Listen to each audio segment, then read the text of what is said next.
Hello दोस्तों। आज हम पढ़ेंगे फाइनेंशियल सिस्टम के बारे में। हमारे देश का फाइनेंशियल सिस्टम चार भागों में विभाजित किया गया है।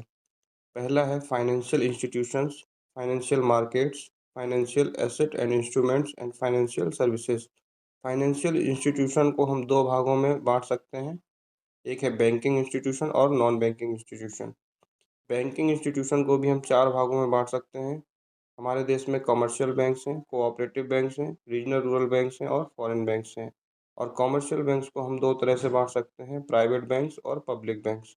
कोऑपरेटिव बैंक्स का अलग काम होता है। रीजनल रूरल बैंक्स एग्रीकल्चर से रिलेटेड एक्टिविटीज़ और रूरल एक्टिविटीज़ करती हैं, और फॉरेन बैंक्स फॉरेन रिलेटेड कार्य करती हैं। फाइनेंशियल मार्केट को अब हम दो भागों में बांट सकते हैं। एक है अनऑर्गेनाइज्ड और एक है ऑर्गेनाइज्ड। अनऑर्गेनाइज्ड में कई तरह के जो ऑर्गेनाइज्ड सिस्टम नहीं है वो आते हैं, और ऑर्गेनाइज्ड में हम दो तरह के मार्केट को देखते हैं, कैपिटल मार्केट और मनी मार्केट। कैपिटल मार्केट को आगे हम दो भागों में बांट देते हैं, प्राइमरी मार्केट और सेकेंडरी मार्केट। आगे चलते हैं फाइनेंशियल सर्विसेज। फाइनेंशियल सर्विसेज हमारे पास दो तरह की होती हैं, फंड बेस्ड सर्विस और फी बेस्ड सर्विसेज।